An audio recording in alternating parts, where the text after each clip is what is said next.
So 2008 was also an incredibly important year for public education in San Francisco.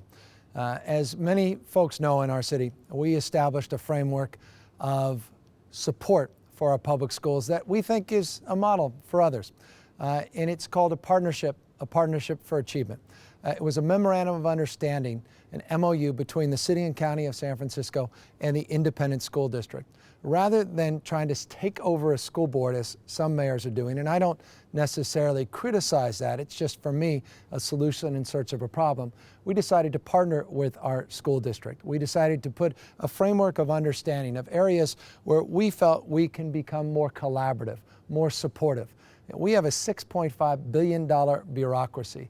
The school district, a much more modest bureaucracy. But we thought if we can organize in a way that actually can begin to blur the line, if not remove the line, between the independence of the city and county of San Francisco and the school district, recognizing that we're not policy makers, but we can support these kids before school, even during school, after school, and certainly in the summer months, then we can make a big difference in academic achievement.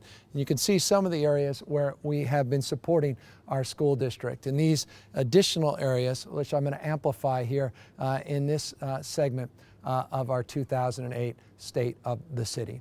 Well, one of the things that I'm particularly proud of in San Francisco is that we don't look at the K through 12 system as the K through 12 system. We look at public schools as pre-K to 16.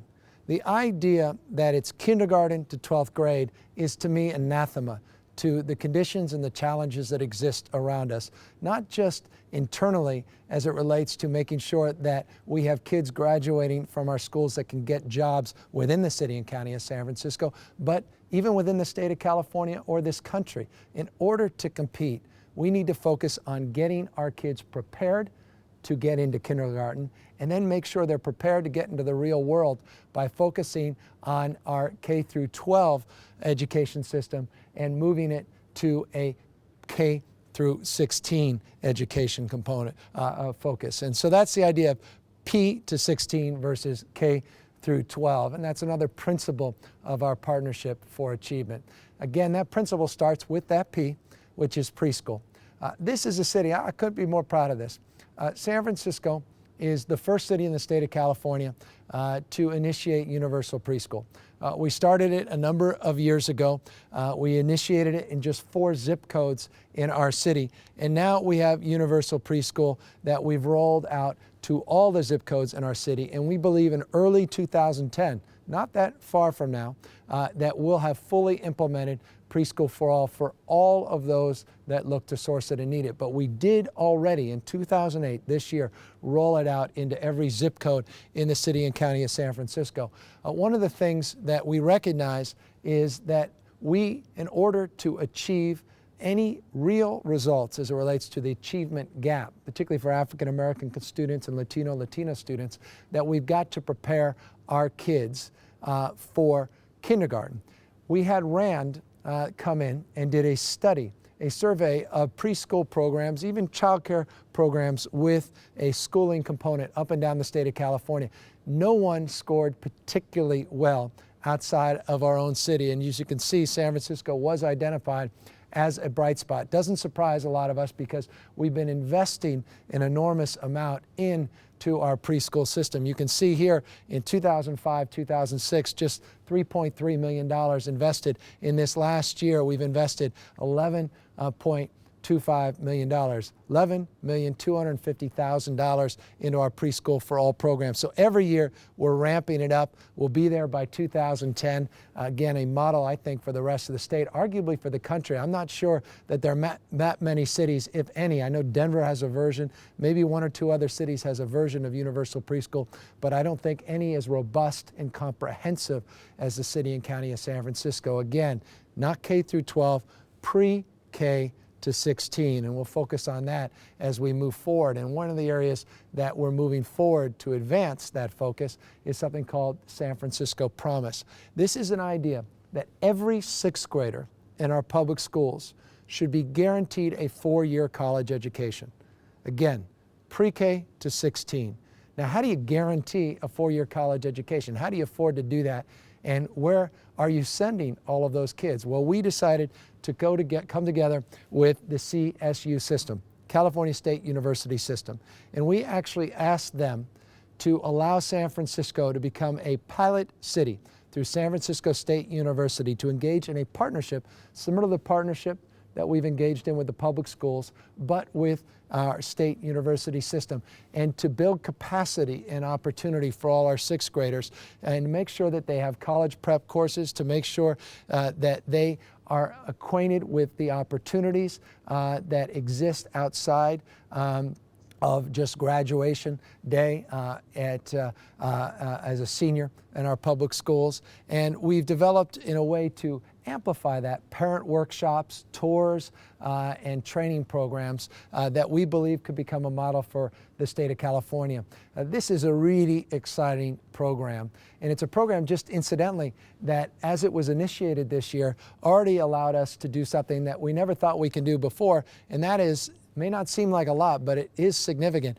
We did the PSA, the SAT, the PSAT. We allowed all our 10th graders during the school hours to access free PSAT support. And again, these are just the kinds of things we can do to amplify the opportunities outside of just a senior year of high school. Again, things that we think can resonate elsewhere and things that we believe are a model to the rest of the country. Another area that we're focused is not, again, just preschool and after you graduate from high school, but again, enriching the lives of our kids during school. And one of the areas where we're so frustrated, we have this thing called No Child Left Behind that we all know is an applause line because it's left behind tens of billions of dollars in funding. Well, one of the areas where we do not have adequate funding is arts education. In San Francisco, we decided to come together, and we're actually funding through an initiative called Prop H, which was passed a number of years ago, with the leadership of members of the school district and the school board and the board of supervisors and others, where we're actually funding comprehensive arts education. Every child, every classroom, K through 12, comprehensive arts education, dance, music, theater. Now we have 72 elementary schools that have on-site coordinators for arts education, 24 in the middle high schools, and then some of our county community schools. Again, we have put more money because of Prop H into this program for art supplies, musical equipment, and the like. I mean, how many cities don't have access to comprehensive arts education? San Francisco is not a city that is going to leave behind support for things outside of math and science. As critically important as they are, not everyone will be enlivened by math and science, but we can create opportunities for people to be fully expressive. We can create the conditions where people live their lives in a much more meaningful way by participating artistically and building that self-esteem, which is so important as a framework to then building the life that we want all of our young people to build. So arts education is an area where we are very, very proud. Another area that I referenced a bit in the health care section of the state of the city that I want to amplify here is putting doctors and nurses back into the schools as well. Again, just think back, how many nurses and doctors are in our public schools today? When I was a young person, I remember there was a nurse and a doctor. But how many public schools have nurses and doctors today? Not many. In San Francisco, we said enough's enough, and we're funding putting nurses and doctors back in the schools. We call them wellness centers. We've got them in all of our high schools. We have got 15 now in the high schools. We're about to do another 5 in our middle schools. And these are not just dealing with physical health needs of our children, but also the adolescent mental health needs. Critical to focus on adolescent health issues. A lot of stress, particularly certain sections of our city where there's a lot of crime and violence, a lot of post-traumatic stress, a lot of issues associated, again, with the lack of self-esteem and all of the pressures that young people go through. To have that connection to a mental health professional is also important. These wellness centers also act as critical resources as well, and they connect the larger referrals connect the entire healthcare delivery system of the city. Again, a way of enveloping support for our public schools, so it's not just public schools in isolation as silos, where all the money needs to come from the state, a little bit money from the feds, and then $1 or $2 from local government. We don't believe that that's the best approach. Until the federal government gets its act together, until our state gets its act together, San Francisco and San Franciscans have proudly stepped up and stepped in these historic ways, and they're bearing real fruit. Speaking of fruit, let's talk vegetables in this case, in the context of addressing nutrition. Again, health-related. Wellness centers, part of it, health prevention, health care, mental, physical. One of the principal things we can do to support the energy levels of our kids, to focus more intently on their schoolwork, both before and after school, to make sure that they're prepared for the opportunities that exist and develop in terms of engaging in the broader community. We have focused on getting them to eat better. And so we have these 25 salad bars in our schools. This is a phenomenal success story. It's something that I hope is in every one of our public schools. It's a pilot program that just was initiated and is something that's part of our greening initiative and health initiative in our city. And when I talk a little bit more in the environmental section, I want to amplify on some of the other greening initiatives that tie into these salad bars and tie into our health delivery system. Again, environmental health as well as physical and mental health, a big part of our solutions. And I talked as well about Shape Up San Francisco in that health section. We're very proud of our physical fitness activities that we have also enhanced and advanced by partnering with the school district to engage in more physical activity during the school hours and after school. And that's the slide you see behind me. And now I focus on after school for all. If we're going to do preschool for all, why not do after school for all? People say, well, wait a second. Preschool for all is difficult. If you're going to do it, that would be remarkable. You'll be the only city in the state of California. After school is much more complex and difficult. Well, if we hear another professional talk about the importance of hours between 3 and 7 p.m. and keeping our kids engaged, etc., we've all heard that.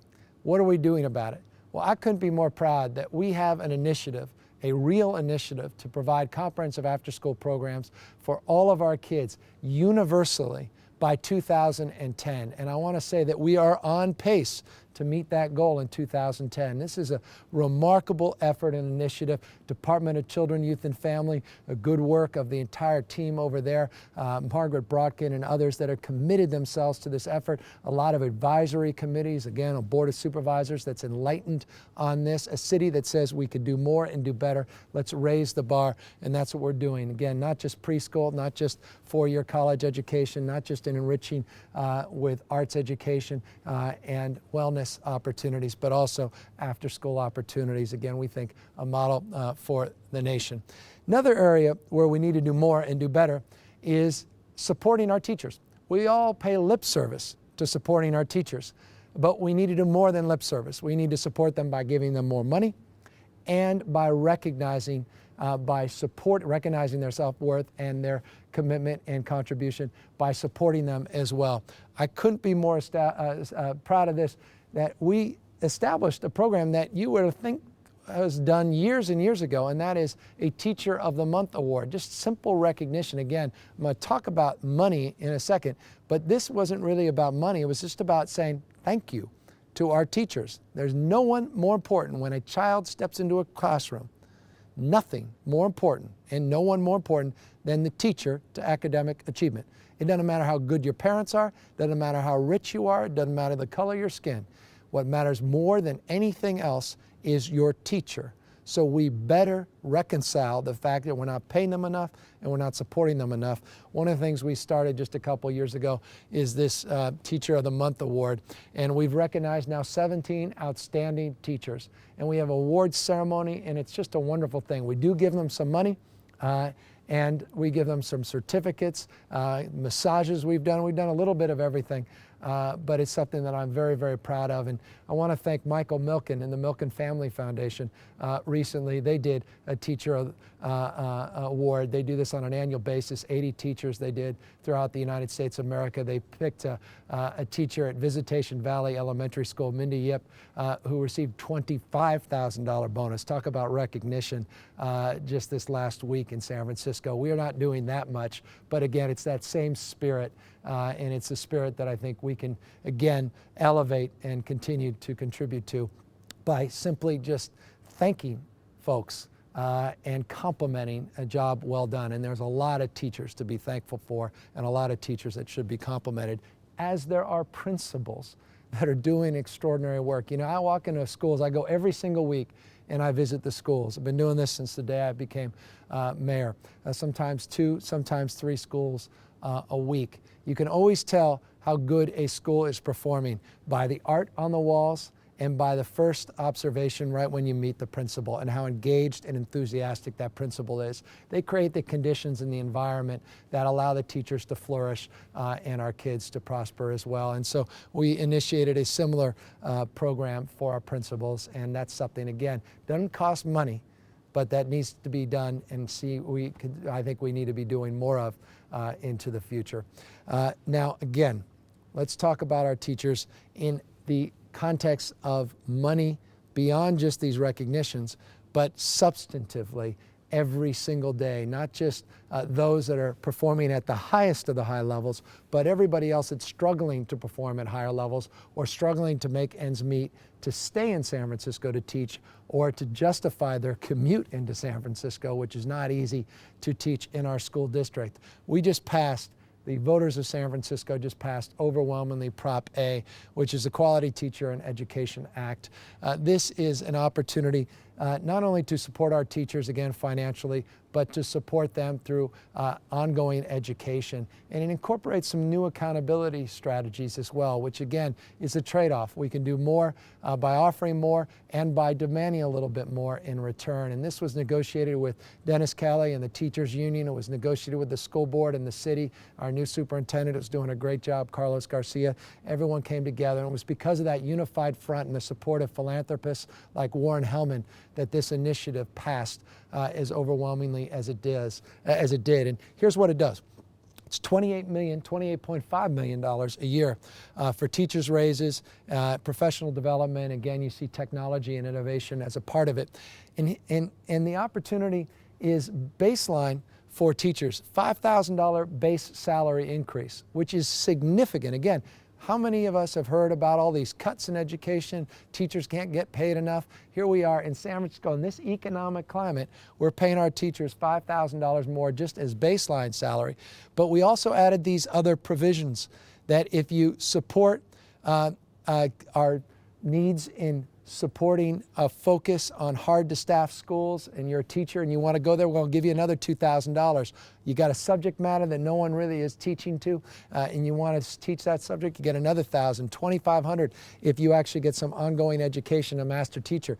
What that adds up to is a remarkable $10,586. That's a 22% pay increase for some teachers in this city. We just approved this. The voters just approved this. I'm very thankful to San Franciscans for having the wisdom to support our teachers in a meaningful and substantive way. This Quality Teacher and Education Act is leading the way. And Hydra Mendoza in my office, I compliment you for helping bridge the city's interest in this, as well as the school district, Bevan Dufty and the Board of Supervisors and others that are part of this joint committee with the school district deserve a tremendous amount of credit. Again, building the confidence in the public that we can support a parcel tax, again, to fund this new initiative.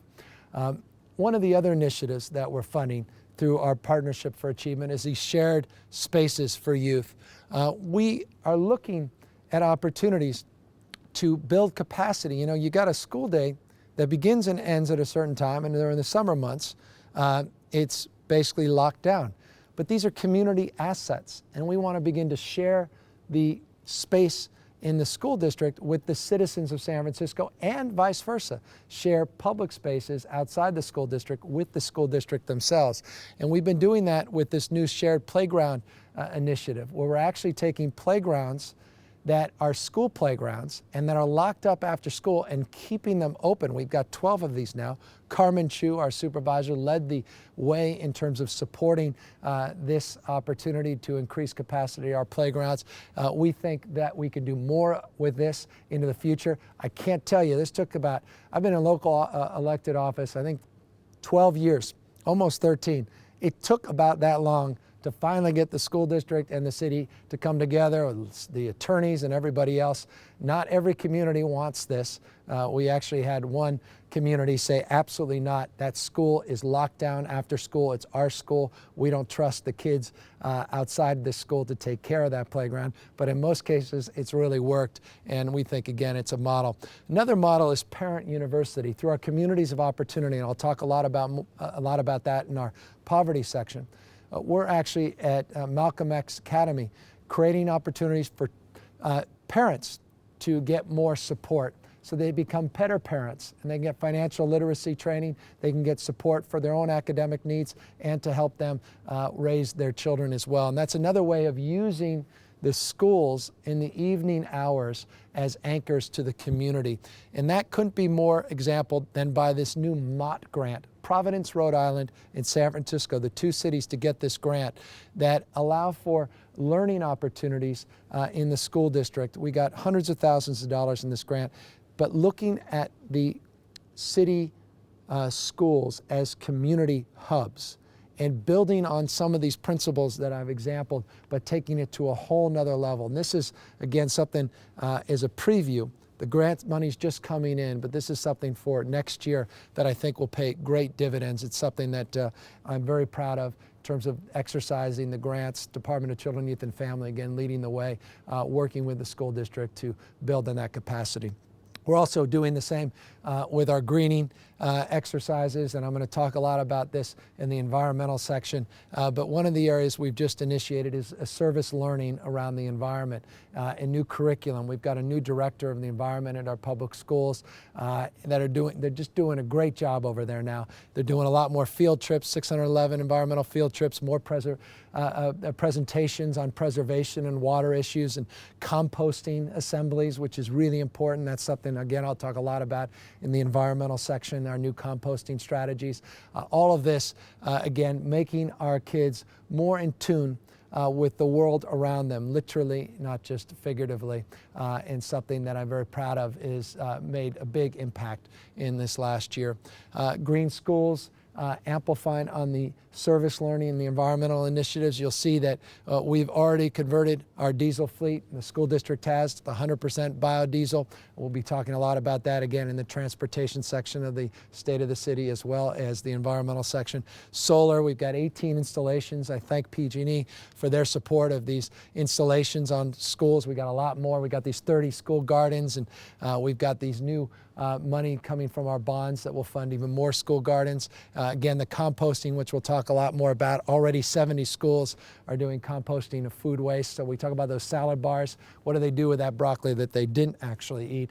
Well, now we compost it, and we actually have, through the environmental learning initiatives, they'll actually put the food into a food scrap bin, and then it will be composted. They'll get the dirt back, the nutrients now coming from that composting, and then they'll plant in these school gardens the same food that they actually are eating in those salad bars. Again, creating a connection, cradle grave, this connection to the earth that I think is a really important one. I don't want to get too esoteric, but I think it's fundamental to educating people and entertaining them at the same time to the connection we have with Mother Nature. Another area where we are trying to do more, and we've got to do better, is truancy. This one, a little bit more of hard-headed focus. The dropout rate in this country is a disgrace. Just 70% of Americans, high school students, actually graduate. It's deplorable for African American kids and Hispanic kids. And in San Francisco, it's no different. It needs to be. We need to do better. We need to do more. We've got some good partnerships with District Attorney Kamala Harris. We've got some good partnerships with community-based organizations out in Bayview Hunters Point.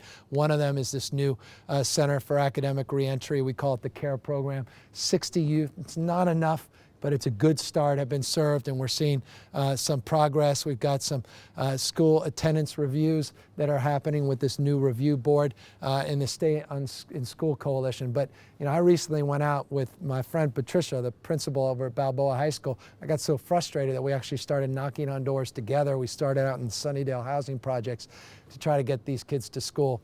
We've got to do a better job at this, and something for the new year, rest assured, we're going to do more. We're going to do better on truancy and dropouts. And if that means, again, I got to get an army of people that work for the city to go in and knock on these doors and support these parents, not just by incarcerating them, but by supporting them, because most of these kids that are dropping out or not showing up at school, these are families in crisis by and large. And having visited a lot of these families, each and every story was remarkable. I met one woman who was going off back to Iraq, and the daughter was terrified of her mother leaving again. And we could talk about arresting that mother for the kid not going to school, but that's not going to help much in supporting that single mother with her daughter that's not showing up to school. We've got to support that daughter with some of the emotional issues and the challenging issues of having a mom going back to Iraq for another tour of duty. And that's one of the reasons, she's just too scared to go to school, and she's too confused, and she, again, is in need of a lot of support. And that's where the city can step in. That's just an example of where we can do, I think, a better job supporting some of these initiatives and doing better on the dropout rates. Another area where I think we could do more and do better is volunteerism. I think it should be a rite of passage. I don't think you should graduate public high school without giving back. I think the thing I look forward to most, and I don't know what the speech is going to look like, but when Barack Obama gives his inaugural speech, I expect it to resonate, or rather the issue of volunteerism to resonate as a big part of the speech. Contribution, giving back at a time when we need people to be more engaged and more involved in the life of their community and their city and their state, in this nation and the world we're trying to build. I think it should start in the schools. And so we have a program that we're trying to advance that does require every child that graduates to have given back some time in terms of volunteerism. Programs like JROTC help in doing that, and I am happy that the JROTC Prop V passed. I know good people can disagree. I disagree with the award just like many of you do. Vast majority of you do. But this is a 90-year program that was making a difference in kids' lives, and I think that program deserved the support it received by the voters, and we can restore that program and restore that spirit of contribution and community and volunteerism, building discipline and self-esteem. We have another program called Experience Corps that also deserves attention. This is getting seniors to give back to their public schools and get involved in mentoring and tutoring, and this is something we also want to expand. And then more partnerships in the most benign sense, these business partnerships where business leaders can come in and mentor the kids and talk about what they're doing in the real world and how it can resonate in the lives of our children. All told, our city investment in the public schools has increased exponentially over the years. Just $8.4 million a few years ago, now $46.6 million of city money that we've transferred over to the public schools. That's a 450% increase. This does not, however, include the rainy day fund money. If the governor's $2.5 billion goes into effect and we see another $20 million of cuts locally in our public schools, the rainy day fund will be triggered, and that means that our investment will actually grow to 677% because we've already set aside the money to go up to $65 million from the $46.6 million if indeed we have to utilize that rainy day fund. So again, this is a city that walks its talk, a city that is investing well beyond its Prop H mandates, incidentally, into supporting our kids with these programs as well as these dollar resources. Another area that deserves some attention in terms of public education is the investment the public's made. You look at these facility bonds, $295 million in 2003, the Prop H, which I just referenced, Prop A in 2005, City College, which is another one of our partners as it relates to workforce training and building capacity and partnerships to allow our kids to look beyond just K through 12. And then, of course, the big one, which was Prop A in 2006, which is a $450 million school bond. And then I referenced earlier the $28.5 million, which was the parcel tax, another Prop A all the education bonds, education set-asides are A's on the ballot, appropriately so. And again, we've been getting straight A's in this city. The voters have been getting it right each and every time, and I just want to congratulate the voters of San Francisco for stepping up and always supporting these school bonds and these initiatives for our public schools. What has it all meant? Well, what it's meant is that we're the top performing urban school district in the state of California, #1 in the state of California. 7 years in a row of improved test scores. You can see here where our schools are compared in terms of our test scores compared to everybody else here. All the other counties in the state of California. There's the state average. We're ahead. We're ahead in math and English language arts. Again, compliment to Superintendent Garcia, compliment to members of the school board and to Hydro Mendoza, our liaison, compliments to the citizens of San Francisco and to the Board of Supervisors and the elected family of the city for stepping up and stepping in. These numbers are examples of the commitment and the success of these partnerships. The bar is low, urban school district, but we are raising it in contrast to others in San Diego, Oakland, Fresno, LA. No one's doing better. We can do more, but I'm very proud of those efforts. Final 2 points. We want to do more in science and math. So one of the things we're looking forward to is investing in a new K-8 small school. When 3,600 housing units are developed in the Mission Bay area, we now have the opportunity to receive, pursuant to that development agreement, a site for a new school in Mission Bay. Basically, a new neighborhood being conceived requires a new school. We want this school to be a science and technology school, focused, again, K-8.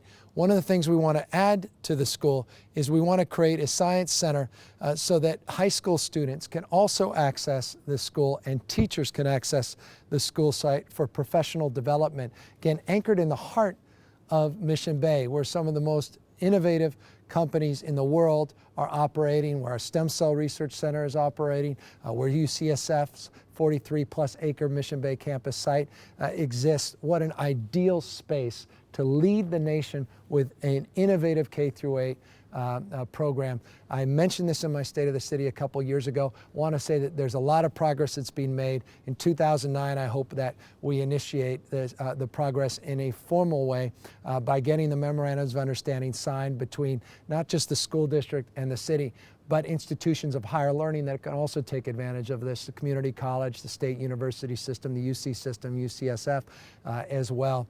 We have a framework to do something extraordinary, and that's something we look forward to advancing. We're not walked away from this.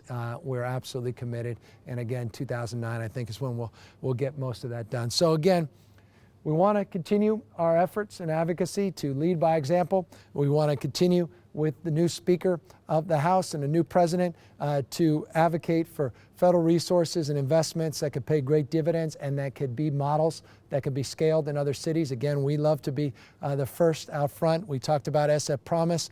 We're going to continue to advocate for more federal resources to advance that program. We've got a new Child Nutrition Act that's being reauthorized. We want to focus on our wellness strategies and our healthcare strategies and prevention strategies, and we want to make sure we get that one right.